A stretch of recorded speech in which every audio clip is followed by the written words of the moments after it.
Shri Asman Pasumri Kare Nana Saliyo Sabu Sohe Bhupanyo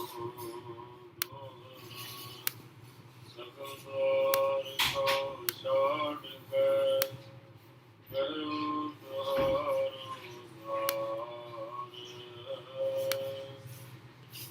Gare Gare Ki Raj As Gobind Das Tuhare Sagadwar Ko Shad Kai Gayo Tuharo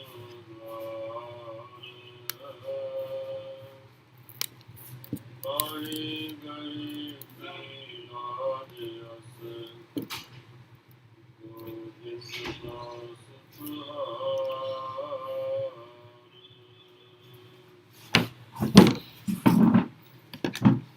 Ram Kali Mahalla Tija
Hello, students.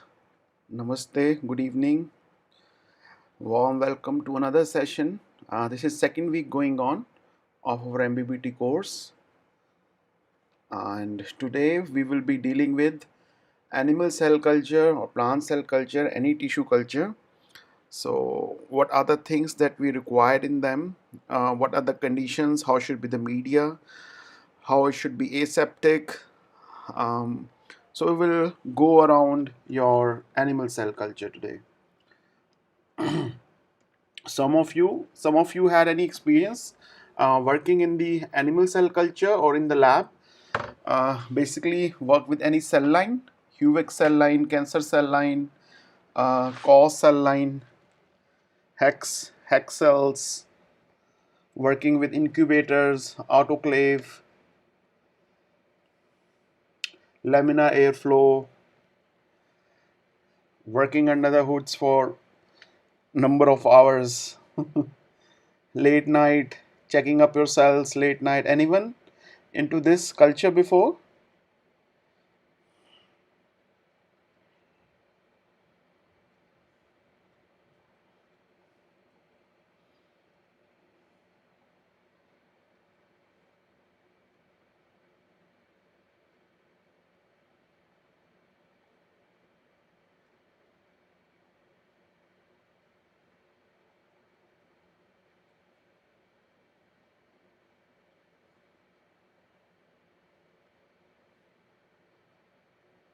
Okay, no reply. Maybe my voice is coming late to you.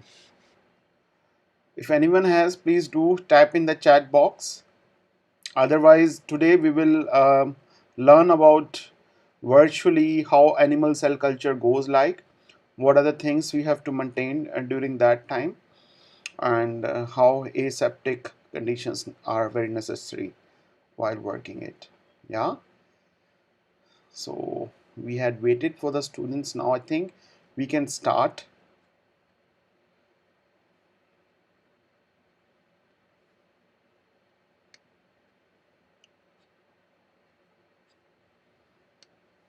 Let's see.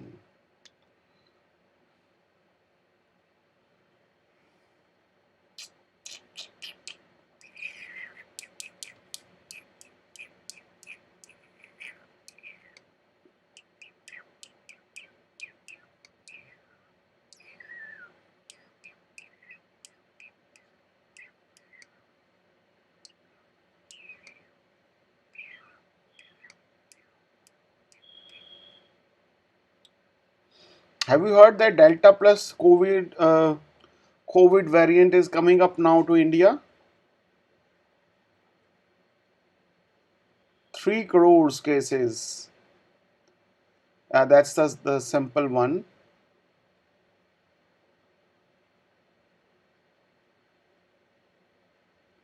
Okay, from June 21st, it's already 23rd June. I don't know how things will be happening, whether this vaccine will be enough or not. So each day counts in our life. Yeah. Oh, zebrafish embryology and development. It's very tricky work to maintain these zebrafishes, but I have, for the zebrafish, if anyone is interested to go for research, um, Max Planck Research Institute, zebrafish. Didier, he's a Professor Didier.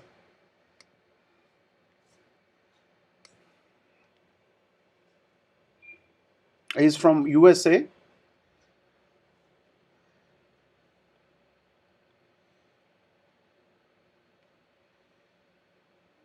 They're working on the embryology. Yeah. The zebrafish's work is mainly on the embryology part.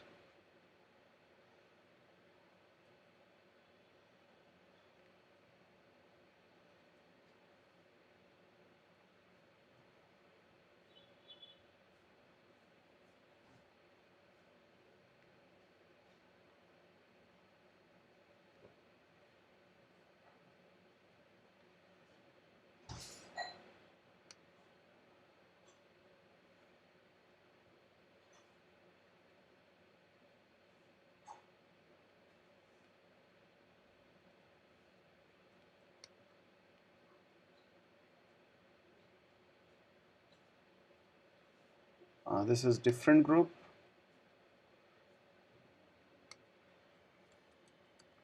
I don't remember his spelling's name. Yeah, Didier Steiner. Steiner.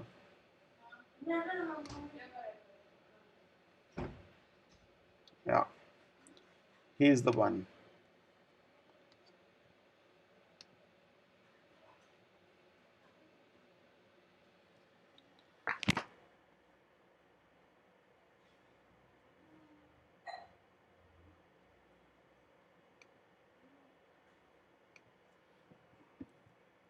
If somebody is interested in the zebrafish, they can look under them.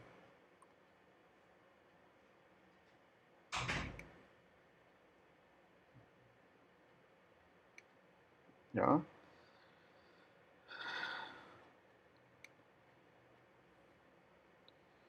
He's from Belgium. But great scientist, great work. Um,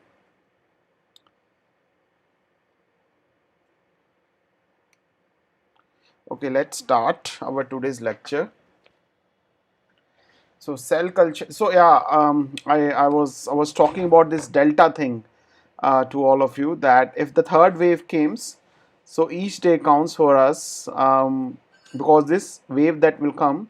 So the level of harm it has provided us during the second time, the level of that toll that we have seen. This third, if it comes, like it has the same protocol like the last year. It was in Maharashtra, and suddenly it spread up everywhere.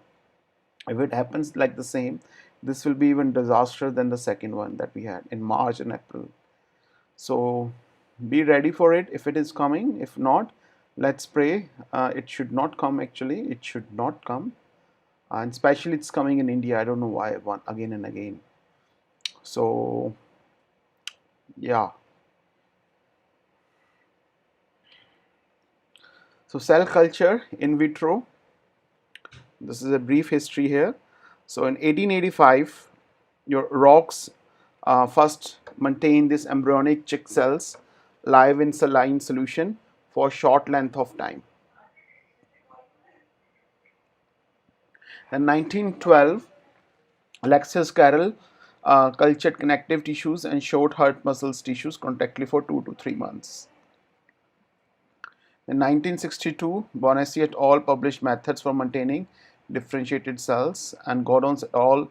They have specific growth factors immediate requirement for the many cell types. Then Botestein, Sato defined serum-free media for neuronal cells, and in 1980s, tissue culture has become less of an experimental research field to widely accepted research tools. So basically, in this application of cell culture of this technique, study of cell behavior without the variation of occur.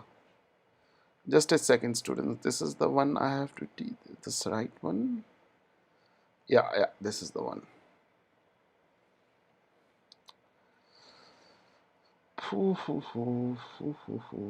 So, I mean, it has many applications as compared to other studies.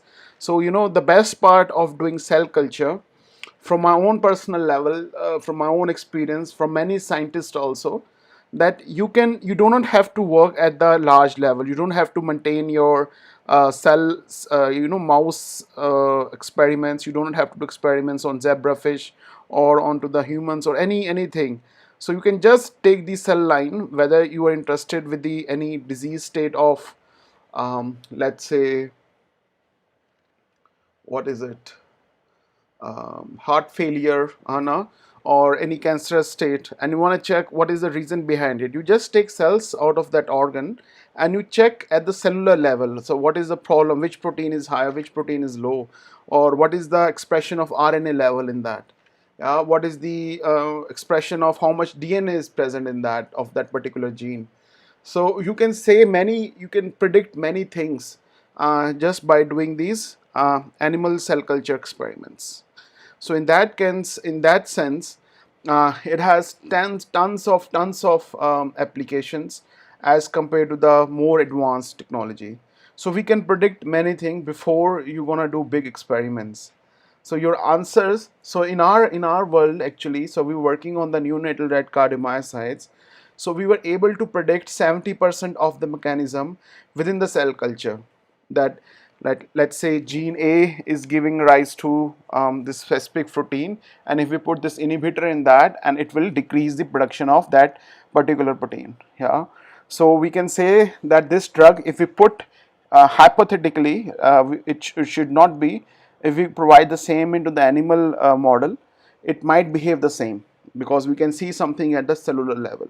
So in that sense, we can predict 70% of research is true.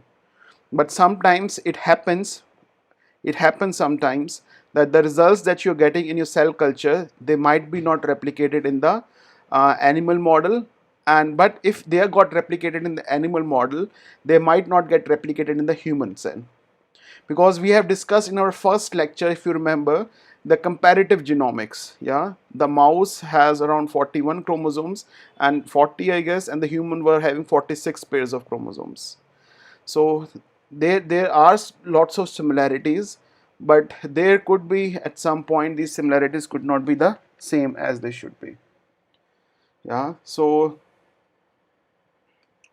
that's the thing. It has advantages. It has many things could be solved at cellular level.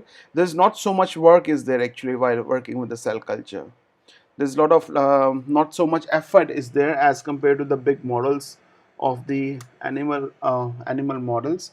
So you can predict many things at the cellular level. So in that sense, it has many advantages, right? So study of cell behavior without the variations that occurs in animal cells. So artificial organ development, in vitro propagation of virus. So we can also create artificial organs. It's very in now, this 3D biomodeling of cell culture. Yeah, creating heart, full heart from the tissues, from the embryonic stem cells. You can create a whole bunch of artificial organs from it. For the vaccine development, for the drug effect, to see the what is the happen to the drug over the cell line, to create a recombinant proteins, recombinant DNA.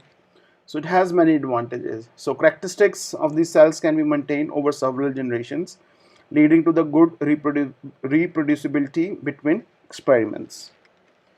So cultures can be exposed to reagents, example, radiochemicals or drugs at defined concentration. So finally, it avoids the legal, moral, and ethical problems of final experimentation. Because we used to have, so we went for like 1 week training with the big mices.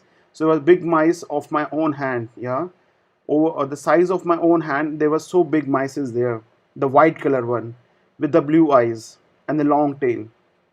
Yeah, and we have to inject in the intravenous many injections with many doses to them on day and night, and then we put them over the feed, and then we check what is happening to the various characteristics. Yeah, so sometimes we have to kill them at the end.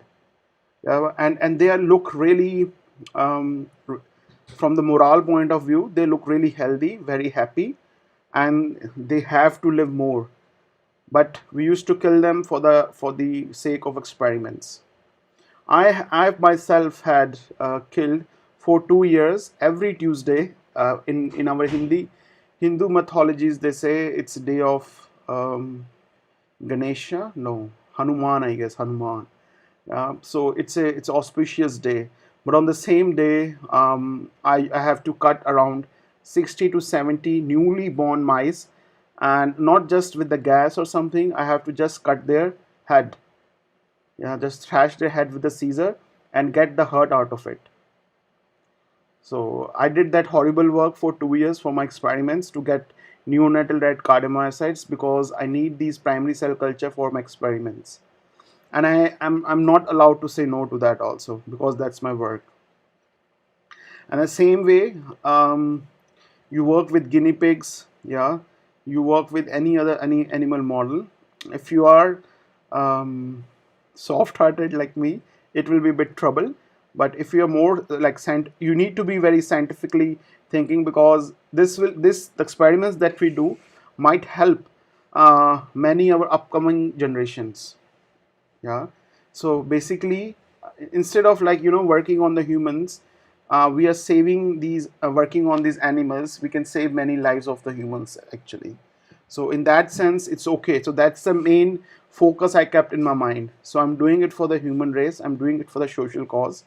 um, and if 60 to 70 mice are dying every week for that sake, yeah, there's this thing called reincarnation is also there, that you're killing them and they might reincarnate into another one, but they are done with my own hands. So I don't know, sin and all these things. So I'm just sharing my own previous experience related to that. So it's up to everyone what they're thinking. Then there are some limitations also of the cell culture. We have to produce a standardized techniques in order to maintain healthy, reproducible cells for experiments. It takes time to learn aseptic techniques. It doesn't comes within 1 week. It takes around 1 month training to get used to the working on the cell bench and on the microscope, taking care of your medium. Yeah, there should be no contamination, should not be happen. So everything, it needs some time, and quantity of material is limited. Yeah, and dedifferentiation and selection can occur, and many of the original cellular mechanisms could be lost also. We have to take care of the cost of media and maintenance of cell line. So the media that is coming is a bit expensive. We have to add some also additive nutrients to it. Yeah, some antibiotics to it, some micronutrients, some macronutrients, some FCS, fetal calf bovine serum, some serum also. So this medium that we are providing to the cell culture is the same. We are trying to provide all the nutrients that they might be getting in our body. So maintaining that artificial conditions while doing the cell culture has to be yeah, as same as it was in the body.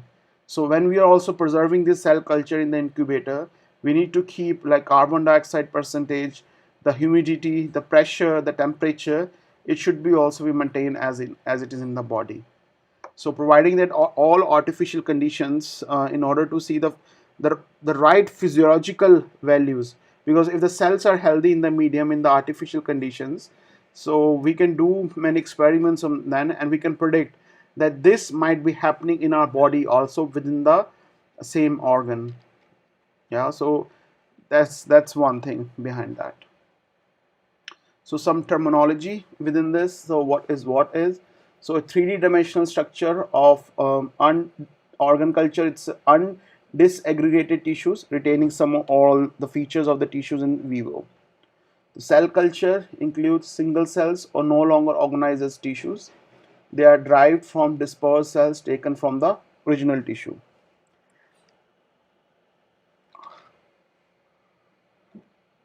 Then there is a primary cell culture. So derived from an explant directly from the animals, usually only survive for a finite period of time, and they involves enzymatic or mechanical disruption of the tissues and some selection steps to isolate the cells of interest from the heterogeneous population. So safety has to be maintained while working with this cell culture.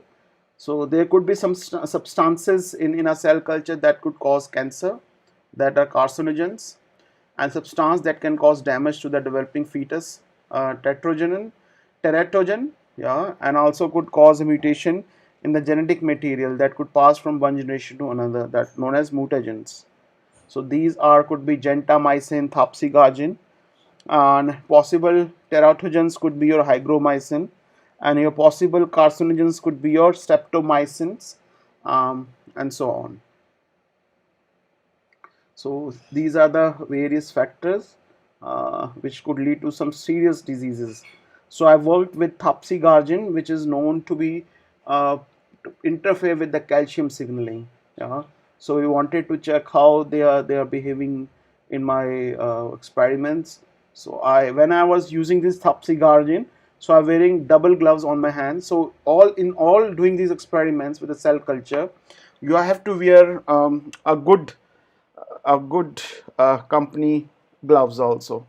Yeah, and once you wear your gloves, a lab coat which covers you from your top to bottom, right? And if you're having a beard also, I used to have a beard, it should be also covered, right? And then wash your hands after wearing the gloves with 70% ethanol completely. Then when you want to work under the hood or laminar hood, that has to be also cleaned with 70% ethanol completely. Yeah, and all the medium bottles, all the equipments that you want to use during the cell culture, they tend to be also be cleaned with 70% ethanol. Yeah, only then they will go into the your cell culture hood, your laminar airflow. Once everything is aseptic with 70% ethanol, your hands, your medium, your pipettes, your cell plates, only then you should initiate your experiment. So these things comes with the time, because once you start, if you do not clean everything, make aseptic, so what will happen? The cell culture that you're doing, you put them in under the laminar under the cell culture hood, these incubators. So other person who are working, and if your cell culture is contaminated, what will happen? All the persons who are using that same incubator, the experiment will also get contaminated, which is not good, which is very, very not good. So some safety measures has to be taken care, that the use of cell culture areas, the cell culture area as any other laboratory is working in that. So do not bring your friends with you. It's not a playing ground. Come on, let's go there. So do not bring your afternoon snacks, sandwiches, or Coca-Cola to drink in the lab, or even smoke. And yeah, mobile phones in emergency you can use just in case for the experiment purpose, but no private calls. It's not good for your concentration, believe me. We can do some stupid mistakes. Do wear lab coats all the times when you're in the cell culture area laboratory, and wear your disposable gloves, and it should be disposed of in the correct way, and do not just throw away in the corridors or right up areas. Yeah, because once you are wearing these gloves and take them outside, because there are a lot of contaminations and a lot of bacterias, a lot of things might be present which should not be present outside to the people. So we can create some mess there. So that's the thing. We were given like 3 days training before we started with this. Only then things could be started further. That basic requirements for the cell culture. So horizontal laminar flow cabinets are required. So these provides the most sterile environment for the cells, but offer no protection to the operator. Yeah. Filtered air enters the back of the cabinet and is directed to the front directly to the operator. And the most sterile part of the cabinet is at the back. So also we need centrifuges, which helps in the centrifuge of cell culture. Human derived cells must be centrifuged in seal rotors. 1000 G is hard enough to sediment cells, so higher G forces may damage cells also. But if tube breaks in the centrifuge, take the whole bucket into the cabinet and clean it there. So no mess should be there. Everything need to be clean and clear while doing experiments. So some contaminations I was talking about. So we every month we tend to do these experiments. We do a check of any contamination is there or not. So microorganisms could grow 10 to 50 times faster than the mammalian cells, which take 8 to 16 hours to divide. So they are most tolerant to variations in temperature and pH and nutrient supply than cells. And cells are most vulnerable to contaminations when our aseptic technique is bad and the culture becomes infected with the bugs. So this can lead to development of antibiotic resistance microorganisms. And so mycoplasma is important cell culture contamination. So we do a double check once a month to check the mycoplasma contamination in our cell culture, whether they are present or not. Then based on that, yeah, we throw away our old cells if it is present, otherwise we keep it like that. These content are coming bit um, small. I don't know the reason.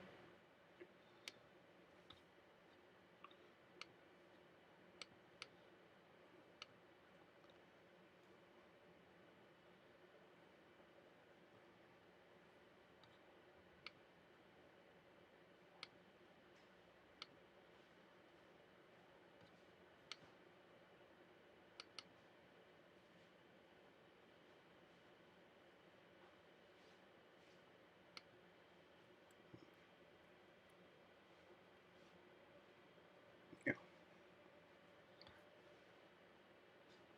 I hope it's better now. So okay, let's go. So students, I'm talking some other stuff also while sharing these slides. Is just sharing my own personal experience, the problem that I faced in my first month of my experiments, because some of you students might be working in the lab in upcoming time, and maybe doing PhD and going for further future research in a big laboratories. So do not do these mistakes, stupid mistakes that I did, which make us vulnerable in front of big people. So avoid mistakes always. Show the perfection at the first instance. Yeah. So if somebody have taught us one thing, show at the same time the perfection when you wanna do it on your own. It should not be the mistake should not be repeated once we have done. So that kind of expertise, that kind of mastery that we should be aim for. Yeah. So now isolation of cell lines for in vitro culture. So there could be resected tissue, yeah, or cellular tissue culture in vitro, primary culture. So first we do the remove the tissues, then we do the tissue culture in vitro. We have a primary culture out of it. Then we make subculture to make a secondary culture. Then cell line, yeah, and from this cell line it could go into three steps, that is single cell isolation, immortalization, or successive subcultures. For the single cell isolation, it could go to the clonal cell lines, and for the immortalization, transform cell lines, and thus for successive subculture, senescence. And at the end, you will have your immortalized cell lines. So types of culture that we have just discussed in the last slide, like take one by one. First is your primary culture that we directly get from the animal tissues. That is your embryo or the adult or normal or neoplastic. So they are from the single cells or from the tissues explant. Initially they have mixture of everything and quite overpopulated with the fibroblast. But later on we extract that population that we are interested, and they do not grow forever, so they have a finite lifespan in vitro. And further, they need some anchorage dependent and they exhibit contact inhibition. So, and the secondary culture, so they are the one which are derived from the primary cell culture, and they're isolated by selection or cloning and becoming a more homogeneous cell population. Their finite lifespan in vitro retain differentiated phenotypes, mainly encourage dependent, and exhibit contact inhibition also. Then there's a continuous cultures. So they are the derived from the primary or secondary cultures, yeah, and they're immortalized by spontaneously, yeah. Example, spontaneous genetic mutations, or by transformation vectors, example viruses or plasmids. So serially propagated in culture showing an increased growth rate and homogeneous cell population and the loss of anchorage dependence in them and infinite lifespan also, and differentiated phenotype that is retained to some degree in cancer derived cell lines and very little retained with transformed cell lines. and they are genetically unstable. Yeah, and they are genetically unstable.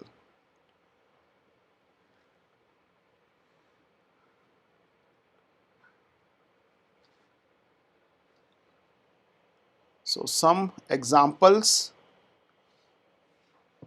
of cell morphologies depending on the cell type. So on the left hand side is the fibroblast. So we can see them as a tiny thread-like structures which are glowing from in between here. And these are your epithelial cells. Yeah, this one is endothelial cells, very nicely patched up. And these are your neuronal cells in the brain, shining like stars. Yeah, so each phenotype you can see they are more separated. They are not like so much in the fibroblast. They are in the group, but too much, and they are all over the space. Yeah, like a network of spider web, and these are the tiny making like a spider web. Yeah, so each morphology we can see within our body. So all organs. That's why they are working differently. Can you see that why not liver could function as a heart, and why not our skin cells could work as a brain, and why not our epithelial cells working as a fibroblast cells? So these cells, they have their own structure, they have their own morphology, and they have some specific proteins they are producing for that function.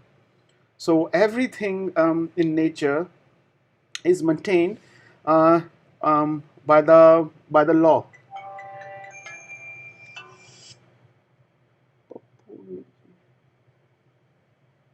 Just a second, students. Hello नहीं भाई अभी नहीं करी. नहीं नहीं अभी class चल रही थी यार. ठीक ठीक ठीक करता हूँ.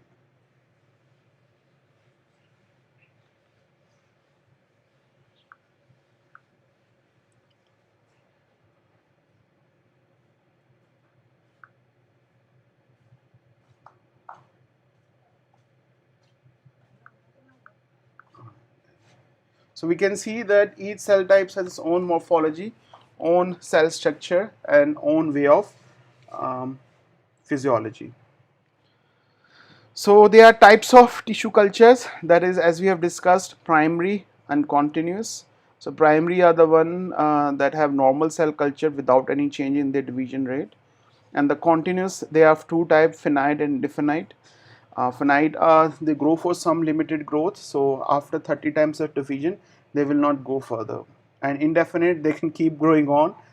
They are like crazy, these cancer cells. Yeah, they will not see anyone. They will like grow as like they are hungry. So I used to work with breast cancer cell line. It was 231. I forgot the name. Yeah, so I can show you from my master thesis. So my master thesis project was identification of novel endothelial specific molecules involved in the regulation of tumor cell extravasation. It was 2012, 10 years before, or 9 years. So I was working on the extravasation. So this is the HUVIC. HUVIC means human umbilical endothelial cells. V is for, what is V? Human umbilical vascular endothelial cells. Yes, that was it. So these I used to put them into this 96 well plate, yeah, and then check the morphology, how they are growing. So under the camera, it was a, you can see it's a so these cells that they are brighten up is because of the, I am adding fits into it. Yeah, so I've added fits, so I can see all my cells glowing in the dark. So I changed that green color into this black and white and keep my background black. So I can see my cells were growing pretty good in the all 96 well plate. So after adding this mono layer, so I'm adding so after adding the mono layer of HUVEX, So I do this transfection with siRNA. We tend to remove one protein, one mRNA, yeah, which will not produce further that protein. We are knocking down one gene. So by knocking down that gene, then we put tumor cells on the top, because after knocking down one gene, we want to see how much cells are adhered together, and we want to check by knocking down that gene how tumor cells are moving towards the bottom of the plate, and then we taking the image at the bottom of these tumor cells. So that was the plan of our master thesis. So first we check whether humans are working. Then we made these around 200 siRNAs. We tend to thought we will knock down with the machine there. So you can see these endothelial cells, tiny diamond shape. This was control. So these black dots that you're seeing, these are the number of tumor cells that has been transferred after the transfection. So this is the transfected transendothelial tumor cell migration. So it was different from cell to cell type. So just showing that how experiments done, and we found some really good results out of it. It was not published though, but yeah. So yeah, so I was saying about these tumor cells. So these tumor cells grow like crazy. We can show you one how these tumor cells grow in the lab actually.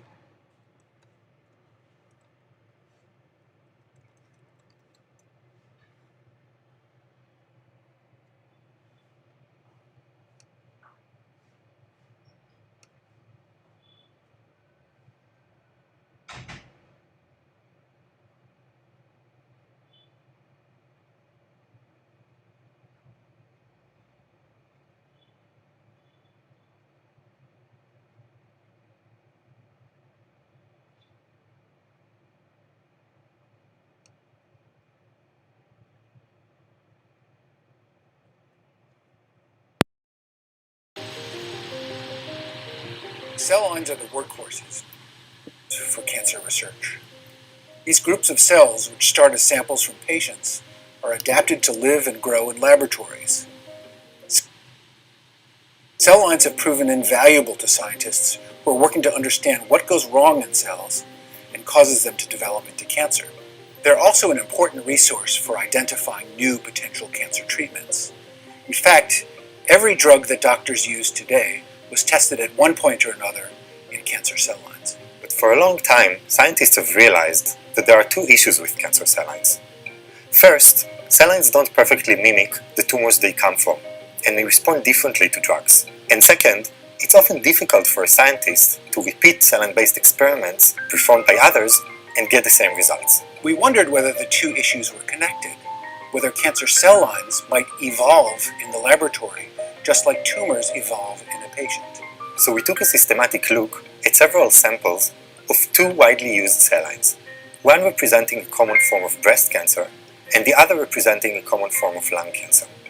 Within the cell lines, each sample should have been nearly identical, but we found many differences between samples. Point mutations, gains and losses of genes, major changes in gene expression patterns, and more.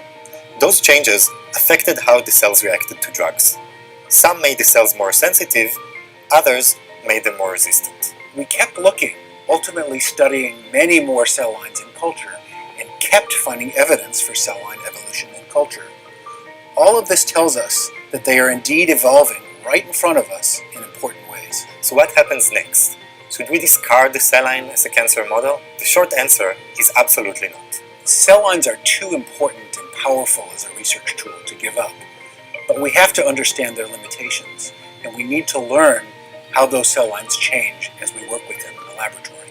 To address this concern, we've released a free new online tool called CellStrainer that allows researchers to benchmark a sample of a cancer cell line against a reference sample.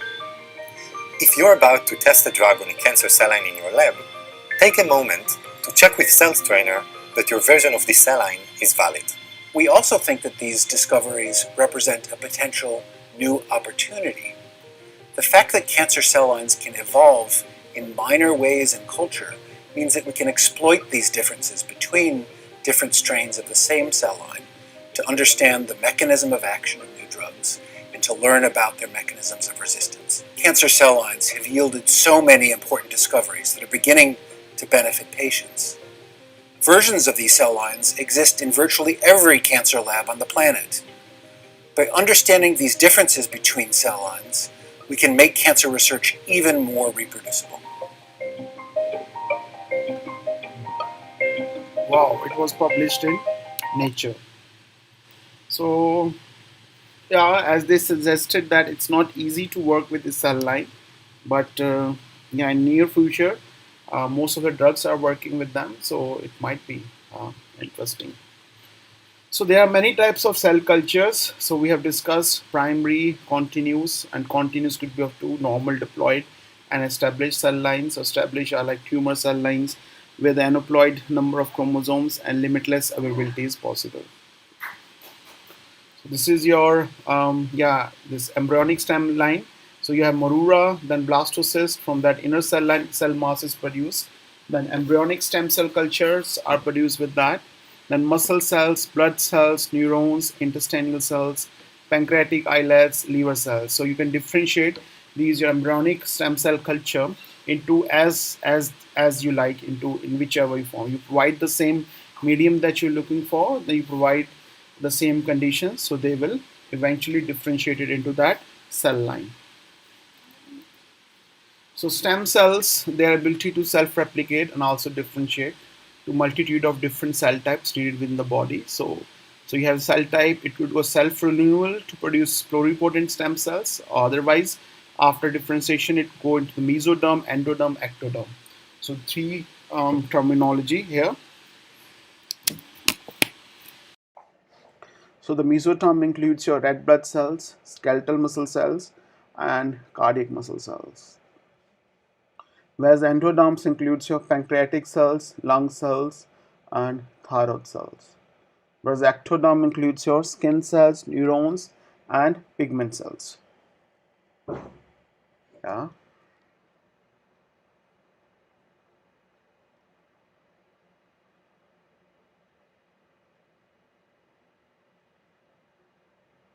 So this we have just discussed now.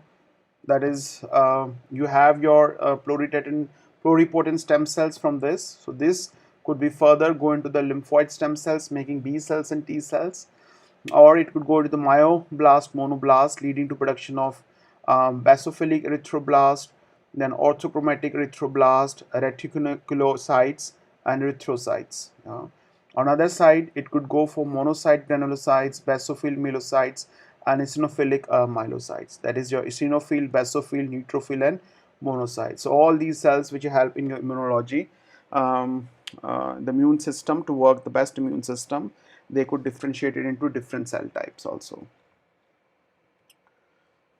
So then cell culture environment. So how should our cell culture should be of? So what are the basic materials that are required for the cell growth? So first is you need your substrate or liquid, that is a cell culture flask or scaffold materials, nutrients, the culture media, the environment, carbon dioxide we require temperature of 37 degrees Celsius, humidity need to be maintained, sterility, aseptic techniques, antibiotics, mycotics like for the fungals, mycoplasma tested has to be done. So first of all, the media, the basal media, it should have maintained pH and osmolarity also, and it should contains all the nutrients and energy sources. So what are the basics components of basal media? So these are the various bottles from Sigma, Dublico, Cisco, from various companies they are being made, and they're mostly coming in this reddish pinkish color. Yeah.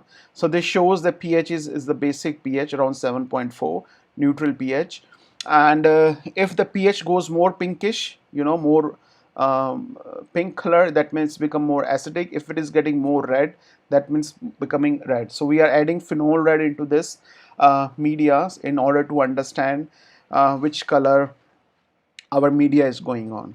So we are adding inorganic salts into that, which maintains the osmolarity, then regulate membrane potential, that is sodium, potassium, and calcium. Then ions for cell attachments and enzyme cofactors. Then they are pH indicator, as I suggested, phenol red, which has optimum cell growth approx around 7.4. And the buffers that are bicarbonate and HEPAs. Bicarbonate buffered media requires carbon dioxide atmosphere. Yeah, and HEPA's strong chemical buffer range from pH 7.2 7.6, which does not require your carbon dioxide. Then there's a glucose, that is your, which is an energy source.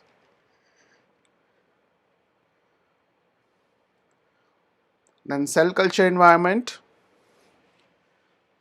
So they are the components of basal media, keto acids, your oxaloacetate and pyruvate. So they are the intermediate in glycolysis and Krebs cycles. Keto acids added to the media as additional energy source and maintain maximum cell metabolism. And the carbohydrates are the energy source, glucose and galactose. They are low and high also in concentration of sugars in basal media.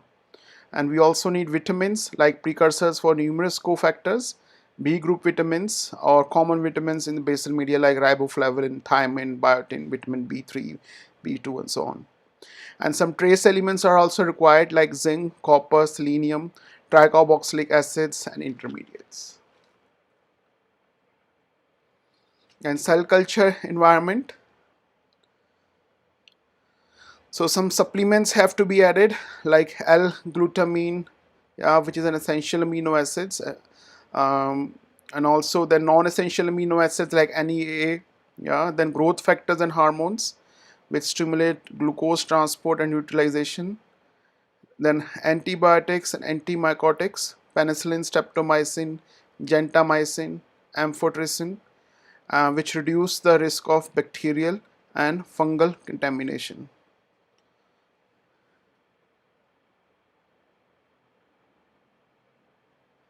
That cell culture environment.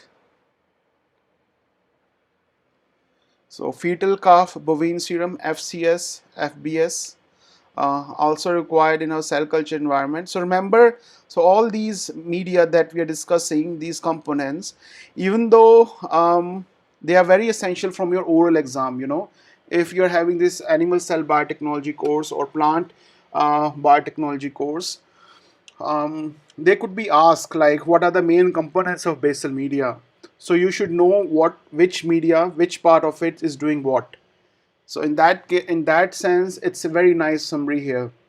All supplements, your serum. So this is also very important. FCS and FBS. So they are coming in the frozen part in the like an ice, which includes your growth factors and hormones, and aids cell attachment, binds and neutralize toxins, and they have long history of use in the previous. Though they are expensive, and there are some regulatory issues, but no worries. Then we have to do heat inactivation for like 56 degrees Celsius for 30 minutes in order to use it, so that some viruses are present, they could be destroyed, and some complement immunoglobulins could be destroyed. So be careful with these growth factors, hormones, and vitamins. We should not overdo them. Like in order to provide our cell culture everything nicely and perfectly, that we're providing too much. Yet too much will also be problem for the cell culture. So it has to be in right amount, like 1% penicillin, 5% FCS, 1% of your supplements of each of them. So like this we put your samples into them. Yeah. So that was about the basic media, how the media has to be there, how the medium should be prepared, and how do we do cell culture in the laboratory. I think most of you might have now vaccine technology class. So in that sense we can stop it here, because this is a long lecture actually. I could continue, I have no problem, but this will not do things in hurry up. Yeah, it's a long one. Still lots of things to do. So we do this cell culture environment tomorrow. Yeah. and sorry, this we have done.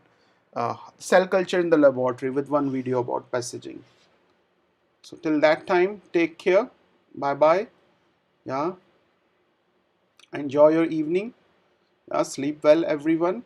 Take care of your near and dear ones, whosoever are, and yeah, keep making your review articles on time, because in the May batch we had, so we were like around 88 students. So students are still submitting their review articles, so which is not good. If the date that has been provided to you provided by that time, yeah, so please maintain that decorum. And yeah, thank you everyone for being there. um yeah, all the best then. Take care. Bye bye.